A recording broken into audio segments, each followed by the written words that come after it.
बड़ी खबर आपको बता दें, न्यूज स्टेट के पास इंजीनियर युवराज की पोस्टमार्टम रिपोर्ट। तो बड़ी खबर आपको बता रहे हैं, न्यूज स्टेट के पास इंजीनियर युवराज की पोस्टमार्टम रिपोर्ट। और पोस्टमार्टम रिपोर्ट के मुताबिक जो चीजें सामने आई है, बड़ा खुलासा हुआ है। फेफड़ों में पानी भरने से हार्ट फेल का खुलासा। लंग्स में भरा था 3.5 लीटर पानी। कई घंटों की जद्दोजहद के बाद डूबा था इंजीनियर। दम घुटने से हार्ट फेल होने की जानकारी सामने आई है। तो लंग्स में भरा था 3.5 लीटर पानी। कई घंटों की जद्दोजहद के बाद डूबा था इंजीनियर। दम घुटने से हार्ट फेल होने की जानकारी सामने आई। तो न्यूज स्टेट के पास युवराज की पोस्टमार्टम रिपोर्ट। फेफड़ों में पानी भरने से हार्ट फेल का खुलासा हुआ है। लंग्स में भरा था 3.5 लीटर पानी। Cause of death postmortem report के मुताबिक कि फेफड़ों में पानी भर गया था, जिससे हार्ट फेल हो गया। और जब पोस्टमार्टम होता है तो उसमें बताया जा रहा है कि लंग्स में 3.5 लीटर पानी भरा था। कई घंटों की जद्दोजहद के बाद डूबा था इंजीनियर। दम घुटने से हार्ट फेल होने की जानकारी सामने आई। काफी देर तक वो जिंदगी और मौत के बीच जूझता रहा, लेकिन वो तस्वीर सबने देखी, दिल को झकझोर देने वाली ये तस्वीर। और अब पोस्टमार्टम रिपोर्ट में बड़ा खुलासा हुआ है। अमित चौधरी हमारे साथ सहयोगी जुड़े हुए हैं। अमित, पोस्टमार्टम रिपोर्ट के मुताबिक दम घुटा और लंग्स में बताया जा रहा है कि करीब 3.5 लीटर पानी भरा, जिससे हार्ट फेल हुआ और युवराज की मौत।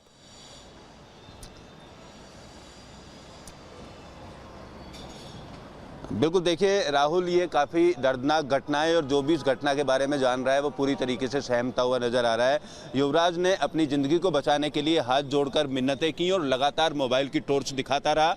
2 घंटे के आसपास गाड़ी की छत पर वो मौजूद रहा और 2 घंटे के बाद जैसे जैसे गाड़ी डूबती रही तो पानी के अंदर चला गया। यानी 12 बजे गाड़ी पानी के अंदर गई और 2 बजे के आसपास तक युवराज बात करता रहा। उसके पिता किनारे पर खड़े हुए थे, रेस्क्यू टीम किनारे पर खड़ी हुई थी, लेकिन किसी की हिम्मत पानी के अंदर उतरने की नहीं हुई। धीरे धीरे वो डूब गया और डूबने के बाद भी तकरीबन 2 घंटे के आसपास तक पानी के अंदर रहा। तो 2 घंटे का जो समय था पानी के अंदर रहने का, उसमें तकरीबन 3.5 लीटर पानी फेफड़ों में जमा हो गया। तो आप खुद समझ सकते हो, 3.5 लीटर पानी अगर फेफड़ों में, उसके बाद फिर हार्ट फेल होने से मौत होने की बात जो पोस्टमार्टम की रिपोर्ट हम अपने दर्शकों को दिखा रहे हैं उसमें सीधे तौर पर लिखा हुआ है। तो लापरवाही जो है, पूरे सिस्टम की लापरवाही है। बचाया नहीं जा सका, 2 घंटे के आसपास तक के वक्त में नहीं बचाया जा सका। दमकल विभाग को लेकर लोगों के अंदर काफ़ी आक्रोश है। नोएडा प्राधिकरण की कार्यशैली को लेकर काफ़ी आक्रोश है। अब जिस तरीके से पोस्टमार्टम रिपोर्ट सामने आई है उसमें यह खुलासा हुआ है कि 3.5 लीटर पानी अगर फेफड़ों के अंदर चला जाएगा तो कैसे आदमी सर्वाइव कर पाएगा।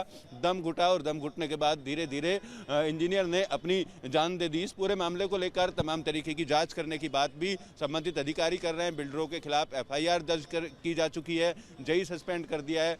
कुछ पत्थर के वहाँ पर बैरिकेटिंग भी लगाए गए ताकि दोबारा हादसा ना हो। लेकिन जिस सोसाइटी में इंजीनियर रहा करता था, युवराज रहा करता था, उस सोसाइटी के अगर लोगों की बात की जाए तो काफ़ी आक्रोश उनमें है और खुद की और अपने बच्चों की सुरक्षा को लेकर लगातार वो इस चीज़ की मांग कर रहे हैं कि किसी दूसरे के साथ ऐसी दुर्घटना ना हो, उचित कदम प्राधिकरण की तरफ से उठाया जाए। और काफ़ी बड़ा प्लॉट है, जिस प्लॉट के अंदर ये पानी भरा हुआ था। 3 साइड के अंदर सड़क जा रही है उस प्लॉट पर, तीनों साइड से कहीं भी। बहुत बहुत धन्यवाद इस जानकारी के लिए। तो पोस्टमार्टम रिपोर्ट से बड़ा खुलासा हुआ है किस तरीके से लंग्स में 3.5 लीटर पानी भरा और दम घुटा, हार्ट फेल हुआ, युवराज की मौत हुई। न्यूज स्टेट इन्वेस्टिगेशन में आज बात नोएडा में सिस्टम की लापरवाही से इंजीनियर की मौत की। एक नौजवान इंजीनियर करीब 2 घंटे तक जिंदगी और मौत से जूझता रहा, मदद के लिए गुहार लगाता रहा। अथॉरिटी और एजेंसियां मदद के लिए पहुंची, लेकिन रेस्क्यू मजाक बनकर रह गया और एक होनहार इंजीनियर जिंदगी की जंग लड़ते लड़ते लापरवाही के गड्ढे में समा गया। यहां पहले भी हादसे हुए, बार बार प्रशासन को सूचित भी किया गया, लेकिन प्रशासन शायद एक और हादसे के इंतजार में था। मामले का CM योगी ने संज्ञान लिया है। मुख्यमंत्री ने अधिकारियों को सख्त कार्रवाई के निर्देश दिए हैं। न्यूज स्टेट इन्वेस्टिगेशन में देखिए नोएडा के डेथ पॉइंट पर यह खास रिपोर्ट।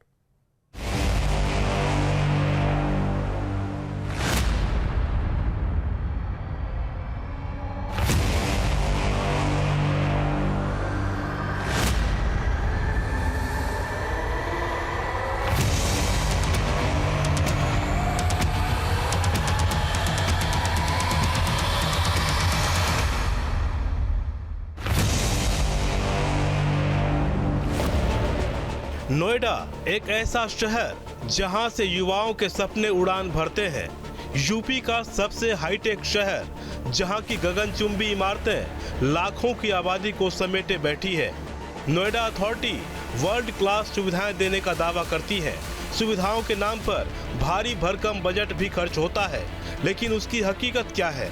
नोएडा सेक्टर 150 में हुए हादसे ने इसकी पोल खोलकर रख दी है। हादसे के बाद नोएडा जैसे शहर में राहत बचाव की सुविधा से लेकर प्राधिकरण के दावे हवा हो गए हैं।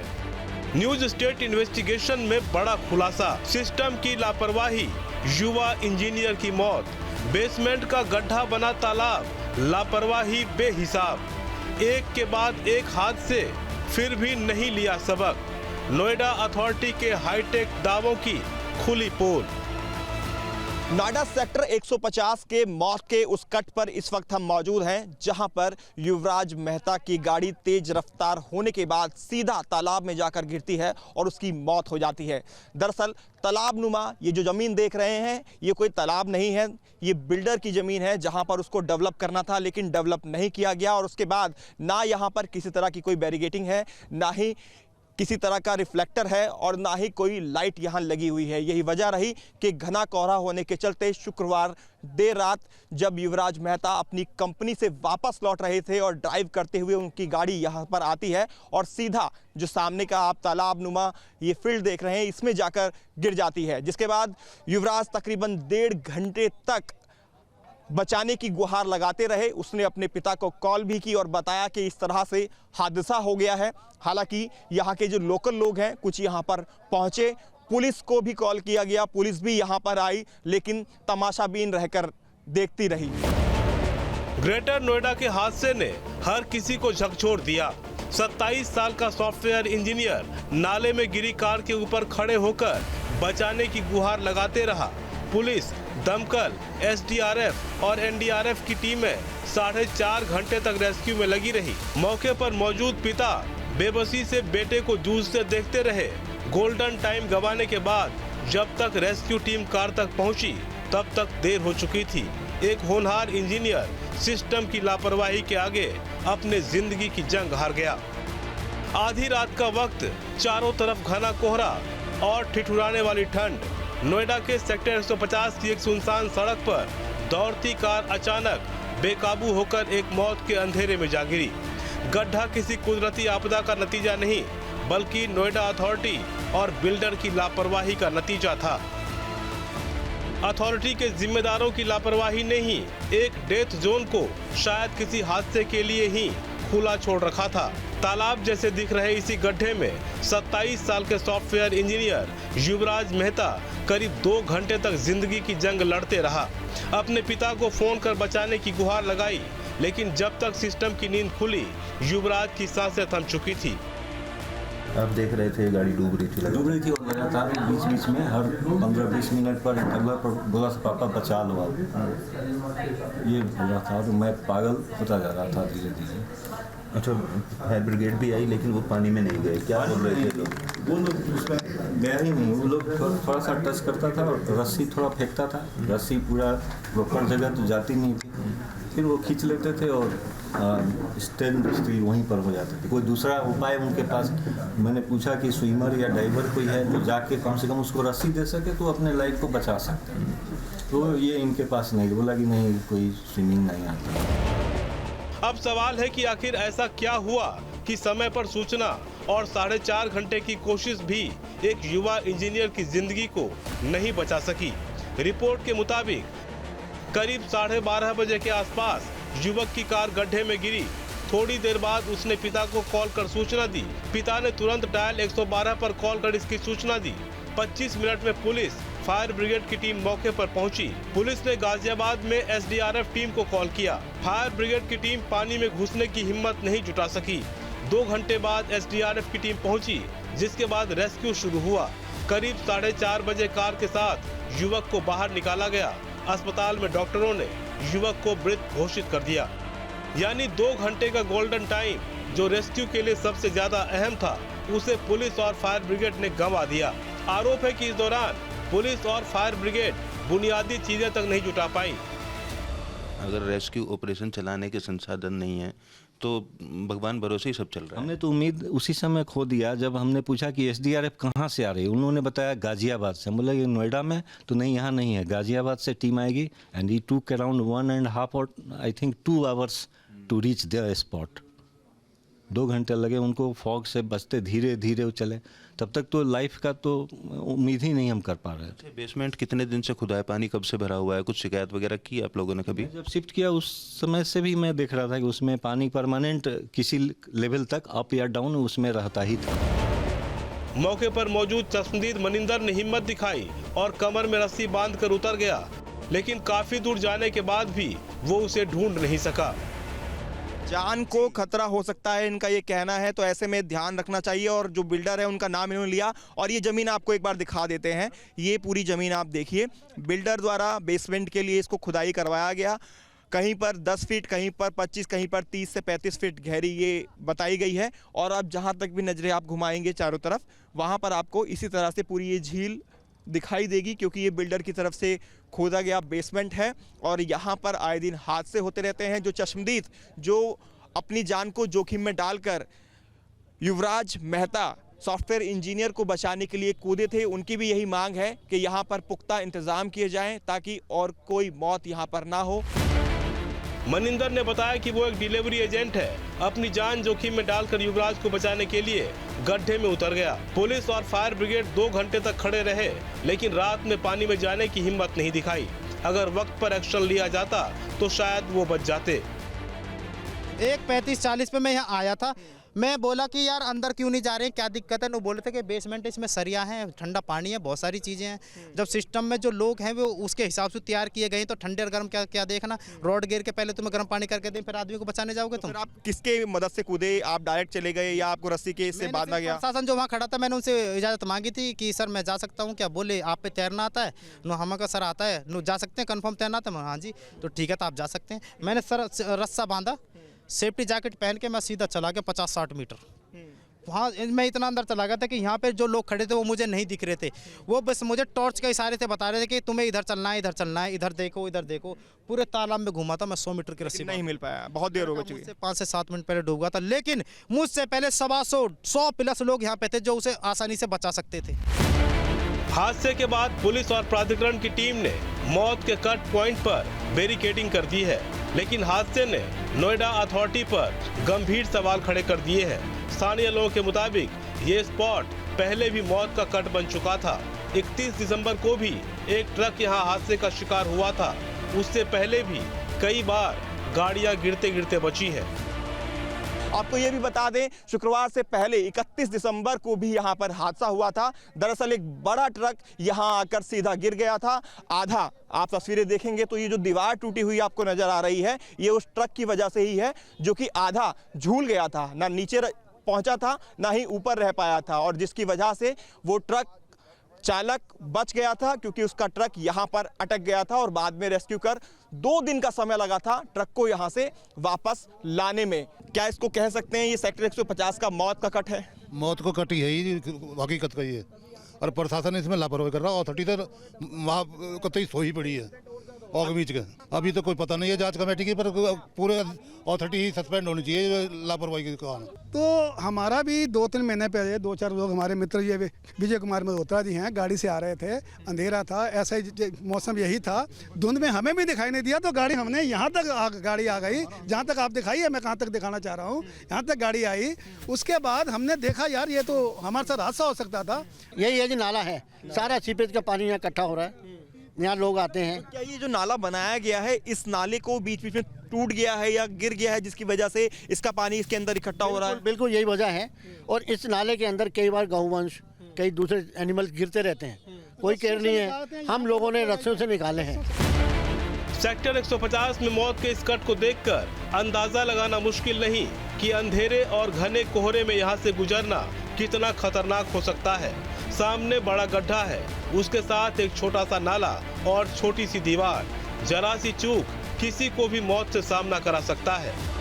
तो आप देख सकते हैं जो बैरिकेड पहले नहीं थे, अब बैरियर यहाँ लगा दिए गए हैं। आप देख सकते हैं ताकि अगर कोई गाड़ी आती है तो दोबारा से ये हादसा ना हो सके। इस तरह से कोई और युवराज मेहता मौत की भेंट ना चढ़ सके। हालांकि जो दोषी कर्मचारी हैं जो निचले स्तर पर रहते हैं, हर बार की तरह नोएडा प्राधिकरण ने उन पर गाज घेर दी है, जिनमें से निलंबित कर दिया गया है, जांच टीम का गठन कर दिया गया है। इसके अलावा अन्य उपकरण जिनकी मांग लगातार उठाई जा रही थी, स्ट्रीट लाइट जलने को लेकर, रिफ्लेक्टर को लेकर या बैरिकेडिंग को लेकर, वो भी यहाँ अब लगा दिए गए हैं। तो तस्वीर अब बदल गई है। अगर ये तस्वीर पहले रहती, यानी शुक्रवार से पहले रहती, तो शायद ये हादसा नहीं होता। लापरवाही की हद तो तब हो गई जब रेस्क्यू टीमें पहुंची तो उसके पास गड्ढे से युवक को निकालने के लिए जरूरी चीजें भी मौजूद नहीं थी। अथॉरिटी और उससे जुड़ी एजेंसियों के पास इतनी लंबी रस्सी भी नहीं थी कि उससे युवक तक पहुंचा जा सके। 2 घंटे तक एक गोताखोर तक का इंतजाम नहीं हुआ। रेस्क्यू टीम को आने में काफी देरी हुई। रेस्क्यू टीम के पास सर्च लाइट तक नहीं थी, ऐसी क्रेन तक नहीं थी जिससे युवक तक पहुंचा जा सके। सवाल ये भी खड़ा हो रहा है कि जब एक डिलीवरी बॉय बिना किसी संसाधन के पानी के अंदर कूद सकता है तो दमकल कर्मी पानी के अंदर जाने से क्यों हिचक रहे थे? क्यों ऐसी बात सामने आ रही है कि पानी को ठंडा बताया गया? क्यों ऐसी बात सामने आ रही है कि अंदर सरिया होने की वजह से बोट को पानी के अंदर नहीं उतारा गया? फिलहाल इस पूरे मामले को लेकर जो सेक्टर 150 है उसके निवासी रेस्क्यू ऑपरेशन के दौरान इंजीनियर को नहीं बचाए जाने के पीछे दमकल कर्मियों की भी असफलता मान रहे हैं। और इस पूरे मामले को लेकर अगर बात की जाए तो SDRF NDRF को जब तक बुलाया गया, जब तक इंजीनियर की मौत हो चुकी थी। हाईटेक शहर नोएडा को कहा जाता है, आधुनिक संसाधन यहाँ पर हैं, बावजूद उसके 2.5 घंटे तक एक इंजीनियर पानी में फंसा रहा और उसने दम तोड़ दिया। और दमकल विभाग के जो अधिकारी कर्मचारी थे वो किनारे पर बैठकर नज़ारा देखते रहे। नोएडा अथॉरिटी वर्ल्ड क्लास सुविधाओं का राग भी अलापती है, लेकिन हकीकत क्या है, इसकी पोल सेक्टर 150 में हुए हादसे ने खोल दी है। सवाल है कि रिहायशी इलाके के पास गड्ढा क्यों छोड़ दिया गया? सड़क पर कोई रिफ्लेक्टर या साइन बोर्ड क्यों नहीं था? मोड़ पर सुरक्षा के लिए कोई बैरिकेडिंग क्यों नहीं की गई थी? मोड़ पर स्ट्रीट लाइट का इंतजाम क्यों नहीं था? मुझे भी स्विमिंग आती है, तो मैंने आते ही उनको बोला कि कितना फॉग था, आप जा नहीं पा रहे? तो उनका भी स्टेटमेंट था कि पानी बहुत ठंडा था, सरिया था। मैंने बोला मैं अगर आपको लगता है वहम है तो मैं रात को 3 बजे आपके सामने आऊँगा, आपको नहीं तैरना आता मैं आपका हाथ पकड़ के अभी अंदर लेके जाऊँगा और बाहर निकाल लाऊंगा, ये मेरा कसम है। थोड़ा सा तैरना इंसान को आता है, इतना नहीं था इसके अंदर। लोग पहाड़ों में जाते हैं, पहाड़ों में इतना तेज़ बहाव होता है, वहाँ लोग निकाल लाते हैं, यहाँ आप छोटे से में चले गए। आपको असल में ये लगा कि लड़का वहाँ से बोल रहा है हमारे पास बहुत समय है, हम टीमों को बुलाएंगे, प्रोसेस फॉलो करेंगे, गाजियाबाद से टीम आएगी। कुछ भी नहीं करना था, एक सिर्फ रस्सा चाहिए था, आपका लाइफ जैकेट था। दुनिया भर की सोसाइटी है, हर जगह स्विमिंग पूल है, आपको सामान मिल जाता है, अब आराम से कोई भी चढ़ सकता था। सबको अपनी जान की कीमत थी, सब यही सोच रहे थे कि भाई अपनी जान बचा ले, वो तो आ ही जाएगा। नोएडा प्राधिकरण के अधिकारियों ने इंजीनियर की मौत के बाद अब ऐसे डार्क स्पॉट्स को चिन्हित करना शुरू किया है जहां पर सड़क हादसे हो सकते हैं। ACO सतीश पाल से हमारी बात हुई, उनका कहना है कि ऐसे ब्लाइंड स्पॉट जहां भी हैं शहर के अंदर, उन सब की जांच कराने के लिए रिपोर्ट मांगी गई है। रिपोर्ट आने के बाद कार्रवाई की जाएगी। साथ ही जिन अधिकारियों की भूमिका इसमें संदिग्ध रही, जिन कर्मचारियों ने समय रहते काम नहीं किया, उनको लेकर भी जवाब तलब किया गया है। लेकिन इंजीनियर की नोएडा जैसे शहर में 2.5 घंटे तक गाड़ी के ऊपर बैठकर अपनी जिंदगी की गुहार लगाता रहा इंजीनियर, और उसकी जान चली गई। ना दमकल विभाग उसको बचा पाया, ना नोएडा प्राधिकरण उसको बचा पाया। फिलहाल इस पूरे मामले में जेई के सस्पेंशन के बाद अन्य कितने अधिकारियों की भूमिका पर कार्रवाई होती है, ये फिलहाल देखना होगा। प्राधिकरण की जांच रिपोर्ट से पहले हम आपको दिखाते हैं हाईटेक नोएडा की सड़कों का हाल। ये तस्वीर नोएडा सेक्टर 94 से होकर 126, 135 होते हुए जाने वाले पुस्ता रोड की है। हालत इतनी खराब है कि यहाँ से पैदल निकलना भी मुश्किल है। सड़क पर झाड़ियाँ और कीकर के पेड़ हैं, सड़क किनारे गड्ढे हैं। यहाँ आए दिन लोग दुर्घटना के शिकार होते हैं, लेकिन प्राधिकरण और सिंचाई विभाग के द्वारा इस रोड का निर्माण नहीं किया गया है। ऐसे ही एक डार्क स्पॉट पर हम मौजूद हैं, सेक्टर 126 के पास में पुस्ता रोड है। इस पुस्ता रोड को आप देखिए, पेड़ के ऊपर झाड़ियां यहाँ पर खड़ी हुई हैं सीधे तौर पर, और रात में भी तमाम गाड़ियां यहाँ से निकलती हैं। कई गांव और कई सेक्टरों को ये पुस्ता रोड सीधे तौर पर जोड़ता हुआ नजर आता है। अगर रात में इस रास्ते से कोई गाड़ियाँ निकलती हैं तो किस तरीके से वो अपनी जान हथेली पर रख कर चलने के लिए मजबूर हैं। यहाँ पर झाड़ियाँ हैं, झाड़ी के पास आप देखेंगे जो फुटपाथ है साइड वाला, उसके पास में गड्ढे, इस तरीके के जो गड्ढे हैं, इस गड्ढे की की गहराई आप नाप नहीं सकते हैं, तकरीबन 5 से 6 फीट का गड्ढा होगा। अगर किसी गाड़ी का टायर इस गड्ढे के अंदर चला जाता है तो किस तरीके से हादसा होगा, जान पर लोगों की बन सकती है। इस पुश्ते रोड के साइड में 126 की तस्वीर में आपको दिखाऊंगा तो गगन चूमती इमारतें आपको दिखाई देंगी। यहाँ पर कई मल्टीनेशनल कंपनियां हैं, नामी यूनिवर्सिटी हैं, उसके अलावा तमाम तरीके के दफ्तर यहाँ पर खुले हुए हैं। और इस पुश्ता रोड की ये जो हालत है पिछले कई साल से इसी तरीके से बनी हुई है। सिंचाई विभाग और नोएडा प्राधिकरण के बीच की जो दूरी है वो कम नहीं हो पा रही है। सिंचाई विभाग को इस रोड को बनाना है जबकि फंड नोएडा प्राधिकरण को देना है, लेकिन दोनों विभागों में तालमेल ना होने के चलते यहाँ पर इस तरीके के हालात हैं और लगातार जो हादसे हैं वो भी होते रहते हैं। दूर तक आप देखिए रोड पर मलबा पड़ा हुआ है, जैसे खाली मैदान हो, खाली मैदान की तरह इसको यूज किया जा रहा है। बड़े बड़े ट्रक यहाँ पर चलते हैं, यमुना के किनारे से रेत लेकर भी ट्रक निकलते हैं, होट मिक्सर प्लांट यहाँ पर हैं, उनसे निकलने वाली रोडी, ये तमाम तरीके का मटीरियल लेकर भी ट्रक यहाँ से निकलते हैं। लेकिन इस रास्ते से जो जाने वाले लोग हैं वो सीधे तौर पर जान अपनी हथेली पर रखकर चलते हैं। एक तरफ नोएडा ग्रेटर नोएडा एक्सप्रेसवे पर जाम की स्थिति बनी रहती है। अगर ये पुश्ते रोड की हालत ठीक हो तो आधे वाहन इस रोड से भी निकाले जा सकते हैं और यहाँ से सुरक्षित लोग सफ़र अपना तय कर सकते हैं। लेकिन प्राधिकरण के जो अधिकारी हैं वो पूरी तरीके से आंख मूंदे हुए यहाँ पर भी किसी तरीके का हादसा होने का इंतजार किया जा रहा है। जब कोई हादसा होगा, हादसा होने के बाद जांच टीम बनाई जाएगी, जज सस्पेंड कर दिया जाएगा, लेकिन पहले से किसी तरीके की जो कार्रवाई है वो यहाँ पर नहीं की जा रही है। जाहिर है ये भी लापरवाही है और लापरवाही एक दो जगह नहीं, जगह जगह दिखती है। इस बीच इंजीनियर की मौत के मामले में प्राधिकरण ने एक जेई को सस्पेंड किया है और मामले में लापरवाही की जांच के आदेश दिए गए हैं। अभी जांच तो चल रही है। जो प्राइमरी फैक्ट्स समझ में आए हैं वहाँ पर, है ना, पूछताछ में वो यही पता चला है कि कुछ मतलब वहाँ पर जो सड़क है उस पर गाड़ी जो ओवर स्पीडिंग मतलब होकर के गई वहाँ पर और दूर तक चली गई पानी में। बट ये जांच में हम लोगों ने दिखवा रहे हैं कि अगर वहाँ लाइट्स का कोई इशू था तो वो दिखवा रहे हैं, कोई सिग्नल की लाइट का मामला है तो वो दिखवा रहे हैं हम लोग। और यहाँ पर एक जो हमारे जेई लेवल के अधिकारी थे उनको सर ने उनकी सेवाएं समाप्त कर दी हैं। सर, वहाँ के लोगों का कहना है, कुछ लेटर भी है, सांसद जी ने लेटर लिखा, विधायक जी ने लेटर लिखा और वहाँ के लोगों ने IGRS भी किया था इस समस्या को लेकर, लेकिन संज्ञान नहीं लिया गया, ऐसा उन लोगों का आरोप है। नहीं, ऐसा हम लोगों के संज्ञान में नहीं। अगर ऐसा कोई पेपर्स हम लोग दिखवा के उसकी जाँच करवा के कार्रवाई करवाएंगे उसमें। जाहिर है हादसा हुआ तो जांच भी होगी। उम्मीद है कुछ अन्य जिम्मेदारों पर भी गाज गिरे। इस बीच न्यूज स्टेट इन्वेस्टिगेशन से भी गंभीर सवाल उठ रहे हैं। सवाल है कि हाईटेक सिटी में राहत बचाव में इतनी देरी क्यों हुई? फायर ब्रिगेड की टीम के पास पुख्ता इंतजाम क्यों नहीं थे? बार बार शिकायत के बावजूद नाले पर बैरिकेडिंग क्यों नहीं की गई? कई सालों से गहरे गड्ढे को खुला क्यों छोड़ दिया गया? शहर के डार्क स्पॉट्स की लिस्ट ही बनेगी या एक्शन भी होगा? उम्मीद है जांच प्रक्रिया में इन सवालों का जवाब भी ढूंढा जाएगा, क्योंकि शहर में ऐसे कई डार्क स्पॉट हो सकते हैं जहां हादसे का अंदेशा बना रहता है। लोग ऐसी शिकायतें भी करते हैं, पर इस हादसे ने ये भी साफ कर दिया है कि जन सुझावों का या शिकायतों का किस तरह निपटान किया जाता होगा। उम्मीद है हादसे से सबक लेकर प्राधिकरण जरूर ऐसे ठोस कदम उठाएगी ताकि फिर से सड़क का कोई हिस्सा लापरवाही से डेथ पॉइंट न बने।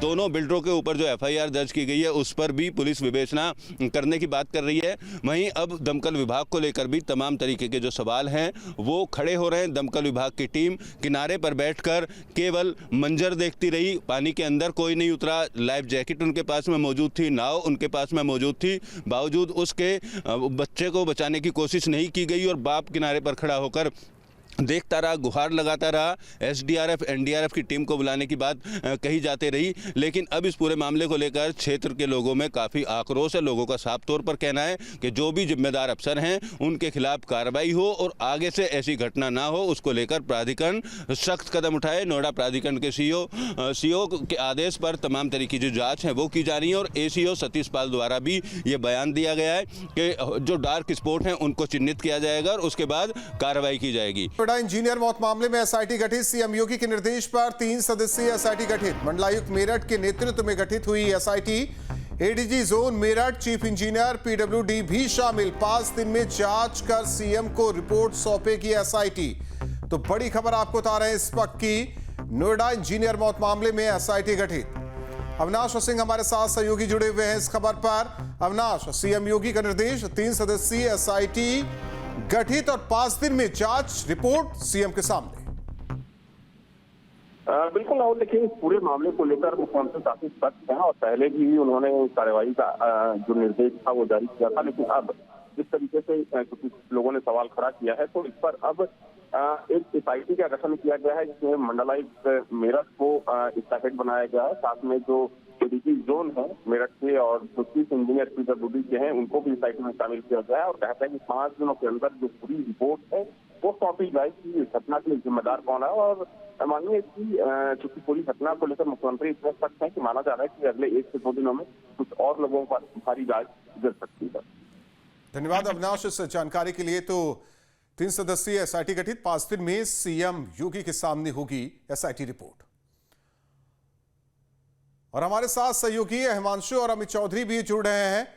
हिमांशु, देखिए सवाल तो कई हैं लेकिन जवाब ढूंढने की कोशिश की जा रही, जवाब नहीं मिल रहा है। शिकायत की गई, विधायक ने की, सांसद ने की, आईजीआरएस पोर्टल पर की गई, बार बार कहा गया, सुनवाई नहीं हुई। एक इंजीनियर, होनहार इंजीनियर की मौत, और कुछ दिन पहले, महीना भर नहीं बीता उससे पहले आप ही ने बताया कि एक ट्रक भी यही हादसे का शिकार। बावजूद इसके कुंभकर्णी नींद में प्रशासन सोया रहा, अथॉरिटी के अधिकारी सोए रहे।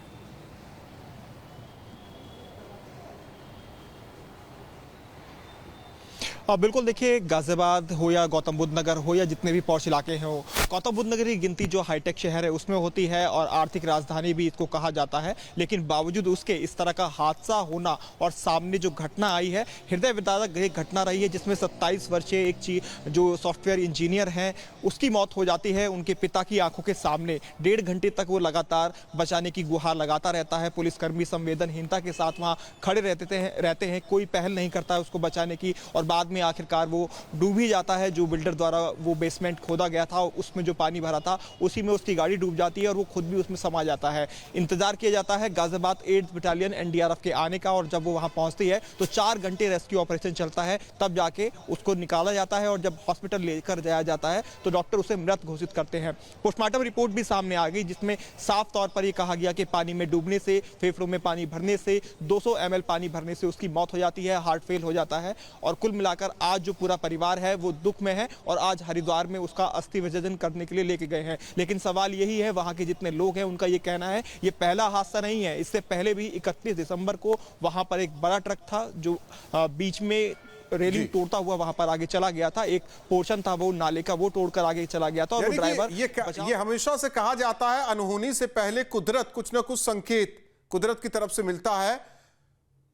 दिसंबर में यह संकेत मिला, बावजूद इसके अधिकारियों की जो जिम्मेदारी है वो वाकई कुंभकर्णी नींद में सोए रहे। बड़ी खबर नोएडा से, इंजीनियर मौत मामले में एसडीएम सदर का बयान, मामले की जांच की जा रही है, यह एसडीएम सदर का कहना है। जो भी दोषी होंगे उनके खिलाफ कार्रवाई होगी। तो इंजीनियर मौत मामले में अब एसडीएम सदर का बयान कि जांच की जा रही है, जो भी दोषी होंगे उनके खिलाफ कार्रवाई होगी। तो मामले की जांच की जा रही है, जो भी दोषी होंगे उनके खिलाफ कार्रवाई की जाएगी। अभी कोई टिप्पणी मैं नहीं करने की स्थिति में हूँ। अभी जो चीजें हुई हैं वो बहुत दुखद है, जांच हो रही है, इसके बारे में जांच की जा रही है और जो भी कार्रवाई होगी वो जरूर की जाएगी।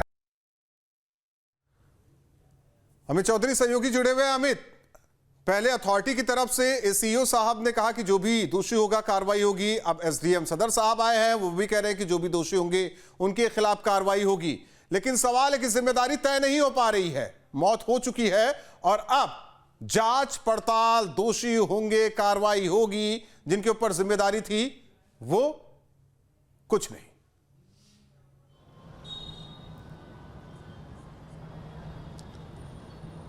देखिए राहुल, इस पूरी घटना ने कहीं ना कहीं इस बात को तो स्पष्ट कर दिया है कि आपदा प्रबंधन हर जिले में होता है। आपदा प्रबंधन की वो टीम जो जिलाधिकारी के नेतृत्व में चलती है, वो टीम इस घटना के बाद कहाँ थी? 2 घंटे तक लगातार वो गुहार लगाता रहा। और नोएडा प्राधिकरण की भी बात की जाए तो प्राधिकरण की तरफ से भी एक आपदा प्रबंधन का विभाग बनाया गया है। सेक्टर 29 में उसका ऑफिस है, दफ्तर हमेशा खाली रहता है। वो अधिकारी इस घटना स्थल पर क्यों नहीं पहुंचे, समय रहते क्यों नहीं बचाया गया? अब जो बयान जिस तरीके के सामने आ रहे हैं, चाहे एसडीएम सदर की बात कर लें, नोएडा प्राधिकरण के असिस्टेंट सीईओ की बात कर लें, ये केवल एक पल्ला झाड़ने वाले बयान है। जिस तरीके की आईजीआरएस की कॉपी की रिपोर्ट हमने अपने दर्शकों को आज दिखाई, उस आईजीआरएस को सरकार काफी गंभीरता से लेती है और उसमें वर्क सर्कल 10 के अधिकारी यानी जिस जई को नवीन कुमार को सस्पेंड किया गया है उसी की तरफ से जवाब दिया गया कि ये काम जो है नोएडा ट्रैफिक सेल करेगा, यानी जिसके प्रभारी एसपी सिंह हैं वो इस काम को करेंगे। विभाग के अंदर ही अगर उसको मार्क दूसरे विभाग को कर दिया जाता,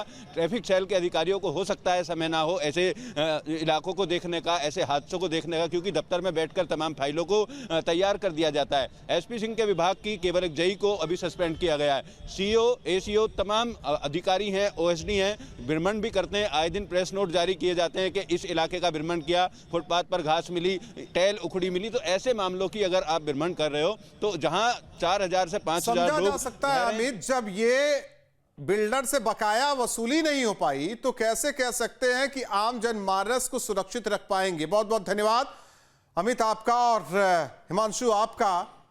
हालांकि अब जांच पड़ताल हो रही है, एसआईटी का गठन किया गया है। अधिकारी कह रहे कि जो भी दोषी होगा कार्रवाई की जाएगी। सीएम योगी खुद सख्त हैं इस पूरे मामले को लेकर। इसी के साथ न्यूज स्टेट इन्वेस्टिगेशन में बस इतना ही।